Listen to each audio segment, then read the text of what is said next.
Hello भाई लोग, welcome back to another video. One Piece का स्पॉइलर आ चुका है, सो बिना देरी के डायरेक्ट स्पॉइलर की ओर बढ़ते हैं। और हाँ, शुरू करने से पहले लाइक एंड सब्सक्राइब जरूर कर लेना। चैप्टर शुरू होता है सेंट मार्स से, जो जायंट बाढ़ में बदल गया था ना, उसके बारे में बता। वो बैरियर को जो तोड़ने की कोशिश कर रहा था, एक्चुअली वो तोड़कर अंदर भी चला गया है। पूरा तोड़ा या नहीं पता नहीं, पैनल आने के बाद ही पता चलेगा, पर वो अंदर जा चुका है। फिर सीन चेंज होता है लूसी और जोरो के फाइट के दौरान।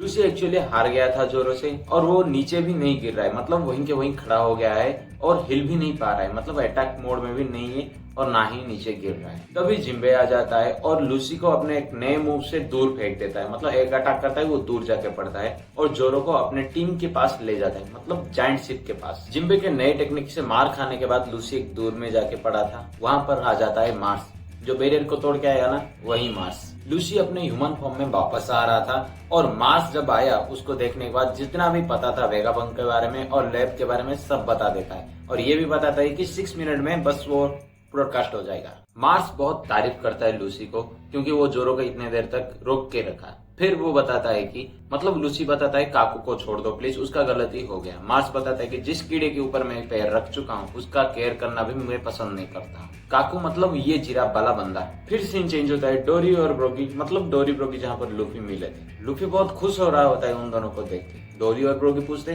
तुम हमारे कल्चर के एंशिएंट जो थे, जो एंशिएंट गॉड, उनके तरह क्यों बन गए, मतलब सन गॉड निकाल। और लूफी बताता है, मतलब वो कुछ भी नहीं समझ पाता है वो क्या बता रहे हैं। आपको बता दूंगी, ये टाइटन्स का जो एंशिएंट कल्चर था, उनका जो गॉड है, सन गॉड है, वो सबको पता है लूफी के अलावा। सांजी पहले से ही डोरी और ब्रोगी को बता चुका था लूफी कहाँ है, आइलैंड में, एगेड आइलैंड में, और वहां पर एक मैप भी मिलेगा और कौन कहां पर है उस मैप में दिखाई देगा, और सबको जायंट शिप की ओर जाते हुए दिखा रहा था। लूफी को ढूंढने के बाद जो जायंट थे, डोरी और ब्रोगी अपने हॉर्न बजाते हैं, मतलब जो साथ में लाए थे उसको बजाते हैं और बताते हैं सारे के सारे जायंट्स को रिट्रीट हो जाओ एगेड आइलैंड से, मतलब चले जाओ, हमारा काम हो चुका है। और अब वो सुअर मतलब वाल्करी चुप तो नहीं बैठा हुआ, एक कंकरर हाकी मारता है, मतलब इतना बड़ा कंकरर हाकी मारता है कि लूफी का हेड चला जाता है, आंखों दोनों आंख भी उड़ के चला जाता है, और अपना जो ड्रेस पहना था वो भी, साथ ही साथ अपने चेस्ट पे जो मार्क था वो भी उड़ के चला जाता है, मतलब एक फनी वे में। मतलब ऐसा नहीं कि लूफी इसके बाद कमजोर हो जाएगा,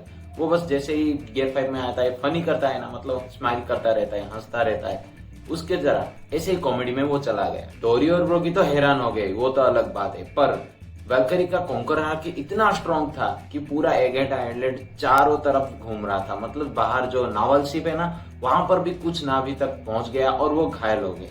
वो सीन याद आ गया, वन पीस का एक मूवी आया था, बुलेट वर्सेस लूफी हुआ था, वो सीन याद आ गया, बिल्कुल वैसा ही लग रहा है। लूफी को मारने के लिए वाल्करी अपने फैंग्स को स्वॉर्ड में बदल देता है और लूफी पर अटैक करता है। डोरी और ब्रोगी लूफी को बचाने के लिए सुवारिन नाम के शील्ड का इस्तेमाल करते हैं, जो जापानीज माइथोलॉजी का एक गॉड का नाम है, जो सूरज के अगेंस्ट फाइट किया था, उसके हीट से बचने के लिए ये काफी स्ट्रॉन्ग शील्ड है। तो नहीं, स्किलजा नाम का एक और मूव का भी इस्तेमाल करते हैं डोरी और ब्रोगी वाल्करी को पीछे करने के लिए, और सैटर्न तो खाली नहीं बटेगा, ये दोनों हरामी परेशान कर रहे थे, इसलिए उन पर पॉइजन बॉल फेंक के मारता है। लूफी तो पता है वो कितना कॉमेडियन है, और गियर 5 में बदलने के बाद उसका कॉमेडियन भी ताकत के साथ साथ कॉमेडी भी ज्यादा बढ़ जाता है। उस पॉइजन बॉल से बचने के लिए लूफी अपना हेड को निकाल के बैट में बदल देता है और उल्टा उन पर ही उसका भारी पड़ जाता है। ये पॉइजन बॉल्स बहुत ही एक्सप्लोसिव था। एक्सप्लोजन के कारण 3 गोरसे का थोड़ा थोड़ा चोट लगा, पर वो बहुत ही जल्दी रिकवर कर लिया। जो लूफी बता दे कि वो इमोर्टल है, वो बहुत ही जल्द रिकवर कर लेते हैं।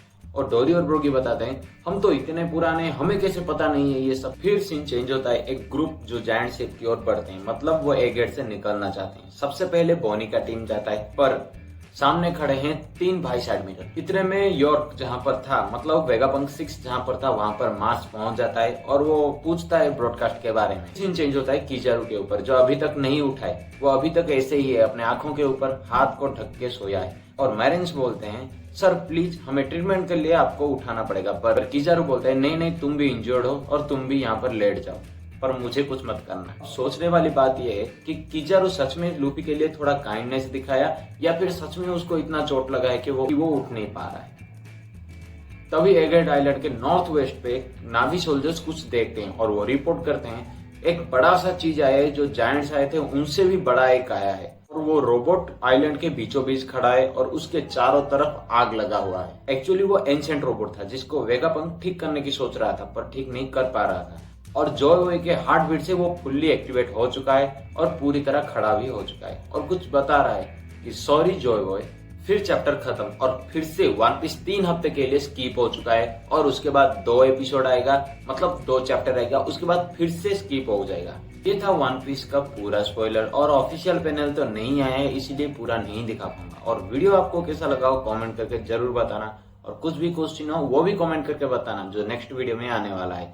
तब तक के लिए